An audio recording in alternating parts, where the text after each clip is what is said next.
இன்றே டவுன்லோட் செய்து உங்கள் ஃபேவரட் ஷோக்களை என்ஜாய் பண்ணுங்க. இந்த வீட்ல நான் வாழ வேண்டியது, ஆனா என் வாழ்க்கைய ஜானகி தான் வாழ்ந்தான். அதனால சாவிய அவளை தரட்டுமே, அப்பதான் என் வாழ்க்கைக்கு ஒரு நியாயம் கிடைச்சதா இருக்கும்.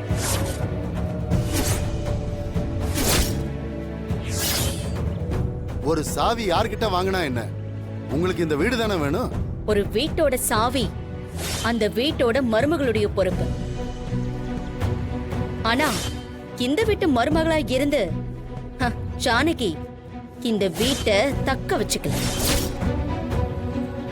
அப்போ ஜானகி தானே இதுக்கு பொறுப்பு. அதனால அவ கையாலே கொடுக்கட்டுமே.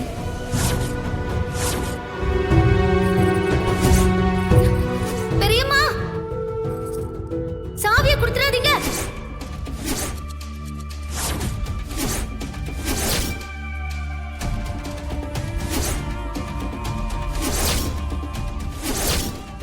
இவங்க ஃப்ராடு தனம் பண்ணிதான் எங்க வீட்டை எழுதி வாங்கிருக்காங்க.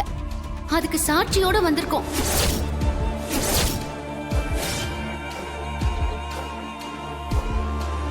யாருமா இவரு? இவர்தான் இவங்களுக்கு பத்திரம் எழுதி கொடுத்திருக்காரு. இவர்கிட்ட 2 பத்திரம் எழுத சொல்லி இவங்க கொடுத்திருக்காங்க. அந்த உண்மைய அவரே சொல்லுவாரு. ஏய், என்ன புதுசா யாரையோ கூட்டிட்டு வந்து கதை விடுறியா? புதுசாலாம் இங்க யாரையும் கூட்டிட்டு வரல. இவர்தானே உங்களுக்கு பத்திரம் எழுதி கொடுத்த ஆளு. இவன் யாருன்னு எங்களுக்கு தெரியாது. எப்படிங்க தெரியாதுன்னு சொல்லுவீங்க? எங்கிட்ட தானே பத்திரம் எழுத கொடுத்தீங்க. டேய், என்னடா போய் சொல்றியா? ஏய், பசுபதி, பேசிக்கிட்டு இருக்கோம்ல, அதுக்குள்ள ஏன் அடிக்க போற? இவன் யார் எதுனே எங்களுக்கு தெரியாதியா? இங்க வந்து போய் சொல்லிட்டு இருக்கான். அத நான் விசாரிச்சு சொல்றேன். நீ சொல்லுப்பா. ஐயா, என் பேரு முத்து. நான் பத்திரப்பதிவு ஆபீஸ்ல தான் வேலை செய்யறேன். ஒரு நாள் அவங்க என்ன வீட்டுக்கு கூப்பிட்டு 2 பத்திரத்தை ரெடி பண்ண சொன்னாங்க. ஐயா, நாங்க இவனை இதுக்கு முன்னாடி பார்த்ததே இல்ல. போய் சொல்றான். ஐயா, கையெழுத்து போட்ட பத்திரம் எங்க கிட்ட இருக்கு. வீட்டு சாவியை ஒழுங்கா கொடுக்க சொல்லுங்க. இரு பசுபதி, ஏன் பறக்கிற?